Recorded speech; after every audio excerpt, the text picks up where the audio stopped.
Mitra Studio, je suis super contente de vous retrouver aujourd'hui pour cette nouvelle vidéo. J'avais envie de faire quelque chose d'un petit peu différent aujourd'hui et de traiter d'une thématique qui me tient beaucoup à cœur. Il s'agit donc du design holistique, comme vous pouvez le voir dans le titre. Quand on design son intérieur ou qu'on réfléchit à quelques changements à faire en termes de décoration, on pense souvent à s'inspirer des grandes tendances ou alors des gammes de couleurs à la mode. On a souvent tendance à prioriser les choix stylistiques, mais on se pose rarement la question de savoir comment l'énergie de notre maison influe sur notre humeur, notre santé et notre comportement.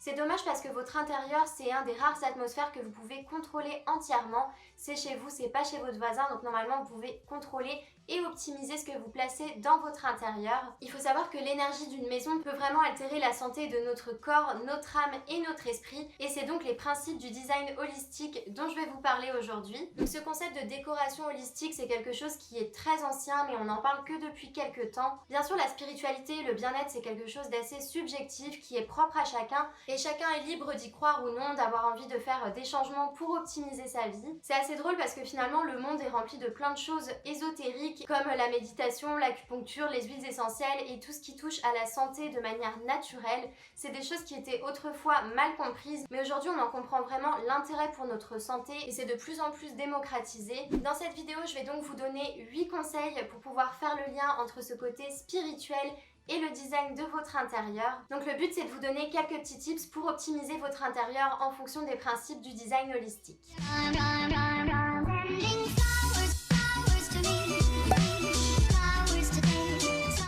Avec mon premier conseil qui est vraiment de se créer un intérieur à soi. Quand vous décorez votre intérieur, faut penser que vous le faites vraiment pour vous et que ça doit pas être pour impressionner le voisin. Donc fini le show-off et faites maintenant des choix stylistiques qui coïncident avec votre style de vie. Je vais vous citer quelques exemples qui sont tout simples. Par exemple, ça sert à rien d'avoir une immense télé qui sort du mur si habituellement vous ne regardez pas la télé, ou encore d'avoir un canapé pour 18 personnes si vous n'avez pas beaucoup d'amis. Le but, c'est de penser la décoration de votre intérieur avec un peu plus d'humilité et de faire des choix stylistiques qui se rapprochent de vos valeurs et de votre mode de vie.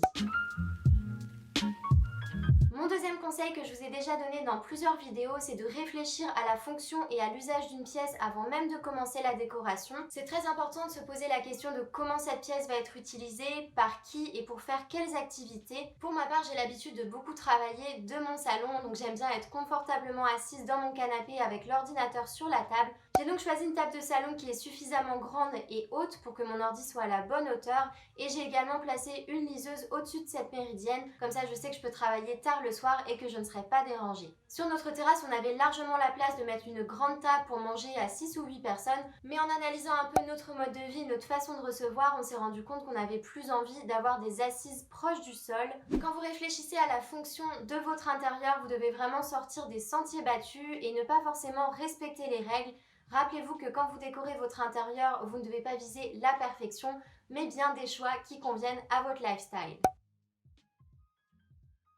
Mon troisième conseil, c'est de libérer le flow dans votre maison ou votre appartement. Donc encore une fois, c'est un conseil que je vous donne régulièrement, mais c'est vraiment un précepte de l'aménagement. Donc surtout, évitez d'avoir des meubles ou des assises qui bloquent le passage, évitez d'avoir des coins de meubles ou de plans de travail qui sont trop pointus. Faites attention à ce que vous entreposez derrière les ouvertures. Donc par exemple, ne laissez pas des objets qui encombrent la porte ou ne mettez pas des plantes qui gênent les ouvertures des fenêtres. J'ai aussi beaucoup de mal avec les plans de travail qui sont saturés d'objets ou de corbeilles à fruits. En abusant un peu trop du désordre, on en vient à un espace qui n'est plus du tout fonctionnel et c'est assez dommage. D'ailleurs, c'est un conseil qui touche aussi beaucoup à l'univers du Feng Shui. J'avais très envie de vous faire une vidéo à ce sujet. Donc si ça vous intéresse, je vous invite à me le spécifier en commentaire. Mon troisième tip, ce serait de choisir des couleurs qui sont adaptées à votre énergie. Les couleurs font souvent référence aux tendances de décoration, mais il ne faut pas oublier que les couleurs influencent vraiment votre comportement. Donc selon les principes du design holistique, on a tous une couleur qui est adaptée à sa propre énergie. Et en les travaillant correctement dans un intérieur de façon subtile, on peut vraiment observer un impact très positif sur sa santé. Pour vous citer quelques exemples, le rouge aurait plutôt tendance à réveiller l'énergie. C'est une couleur qui est assez stimulante et qui booste l'adrénaline. Mais à l'inverse, on évite évitera de l'utiliser en trop grande quantité puisqu'elle peut aussi procurer du stress et de l'anxiété. Le jaune, c'est une couleur très solaire, énergique et réjouissante. Pour ma part, je l'ai adoptée dans cette chambre et je trouve que ça m'envoie des bonnes vibes. C'est plutôt ambivalent puisque c'est une couleur qui est synonyme de bonheur, mais qui peut aussi créer la frustration et la colère. Concernant le bleu, c'est une couleur qui est très calmante et très relaxante. En général, elle apporte de la sérénité, mais elle peut aussi procurer de la tristesse et de l'ennui. Et pour le vert, il me semble que c'est une des seules couleurs qui a très peu de connotations péjoratives. C'est une couleur paisible, confortable et épanouissante qui fait directement appel à la nature et qui s'adapte à l'énergie de beaucoup de monde. Le cinquième conseil que je vais vous donner, et c'est probablement la chose la plus intéressante que j'ai appris lorsque j'ai préparé cette vidéo, je me suis intéressée aussi au principe de l'Ayurveda qui conseille de découvrir votre dosha pour ensuite trouver les couleurs qui vous correspondent. Donc il faut savoir qu'il y a 3 doshas, il y a Vata, Pitta et Kapha, qui sont des dérivés des 5 éléments naturels et qui sont un condensé de vos caractéristiques physiques, émotionnelles et mentales. Selon les principes de l'Ayurveda, c'est hyper important de comprendre votre dosha pour pouvoir optimiser votre équilibre et ensuite avoir un style de vie en conséquence. Donc je ne suis pas vraiment experte sur le sujet, mais si ça vous intéresse d'en savoir plus, je vous mets un lien d'un article hyper intéressant en barre d'infos. Et je vous invite aussi à faire le test pour savoir quel est votre dosha. Une fois que vous l'aurez trouvé, vous pourrez donc adapter vos choix de décoration en fonction de cette énergie. Donc si vous êtes plutôt Vata, on conseille d'aller sur des tons chauds et terreux, de travailler avec des couleurs stimulantes et de privilégier les finitions de métaux chauds comme le cuivre et l'or. Vous pouvez aussi travailler votre intérieur de façon un peu cocon avec des textures chaleureuses. Si vous avez une énergie principalement Pitta, ce qui est une combinaison de l'eau et du feu, ça signifie un manque d'équilibre et on va donc essayer de travailler sur des palettes de couleurs bleues et vertes. On conseille aussi de privilégier les matériaux naturels et rustiques et d'avoir des finitions de couleurs argentées. Si vous avez une énergie de type Kapha, ça veut dire que vous êtes d'un naturel un peu calme, voire feignant, et donc on va essayer de stimuler tout ça avec des palettes de orange et de rouge. Et surtout si votre dosha est le Kapha, on vous conseille surtout d'éviter les intérieurs qui sont trop neutres. Je trouve que les principes de l'Ayurveda sont aussi hyper intéressants et qui s'intègrent beaucoup dans le design holistique. C'est une réflexion qui est très intéressante à avoir lorsqu'on décore son intérieur. Mon sixième conseil, c'est évidemment de garder les choses en ordre. Le minimalisme, c'est aussi une approche qui fait partie du design holistique et qui favorise le bien-être. Alors essayez de désencombrer et d'organiser au maximum pour éviter que le désordre n'affecte votre santé mentale. Il faut vraiment se rappeler qu'on est maître de son intérieur et que ce serait dommage que notre décoration nous procure du stress. Donc en général, quand on a une maison qui est rangée, on se sent beaucoup plus calme, serein et plus équilibré. Je pense notamment à la chambre où il faut veiller à ce que ce soit bien rangé, qu'il n'y ait pas trop de distractions ou de technologie autour de vous. Évitez aussi d'avoir des sources de lumière trop fortes auprès de votre lit. Vous aurez ainsi un sommeil beaucoup plus restauratif.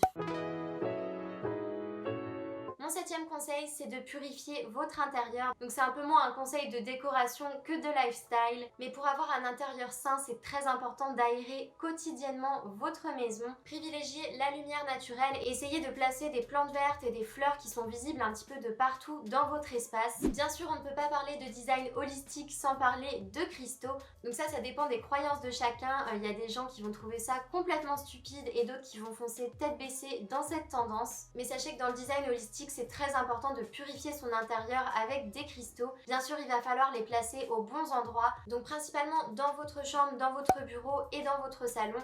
Tout d'abord la chambre, puisqu'on considère souvent celle-ci comme un sanctuaire qui va privilégier la reconnexion à soi. Si vous mettez des cristaux dans votre bureau, ça va être assez intéressant pour générer la communication et la productivité. Et on conseille aussi d'en mettre dans son salon puisque ça privilégie l'interaction et la convivialité. Il y a plein de cristaux différents qui ont des vertus soignantes, protectrices, calmantes, enthousiasmantes ou même qui vont vous booster. Donc encore une fois, je vous mets un article en barre d'infos à ce sujet. Mon huitième conseil, c'est Go Green. Donc pas de surprise, bien sûr, le design holistique est très lié avec le développement durable. Donc on va essayer d'axer un petit peu nos choix d'achat et de design autour de ces principes. Essayez de sélectionner vos meubles et vos objets en fonction de leur durabilité. Privilégiez les matériaux naturels, les teintures végétales ou alors les labels écologiques sur les produits. Honnêtement, c'est pas toujours facile. Pour ma part, je n'achète pas que des produits responsables. Mais quand j'ai besoin d'investir dans un nouvel objet, j'essaie de prendre un petit peu ce paramètre éthique et écologique en compte. Donc c'en est est fini pour ces 8 pistes pour optimiser votre intérieur de façon holistique. Je sais que c'est un processus qui prend beaucoup de temps, qui demande une réelle introspection sur soi et une belle ouverture d'esprit. Mais si vous vous lancez dans ce processus, faut vraiment pas prendre peur devant la tâche à accomplir. Essayez de prendre votre temps. Pour commencer, vous pouvez essayer de démarrer avec une seule pièce, donc essayez de choisir la pièce qui vous procure le plus de stress quand vous êtes dedans.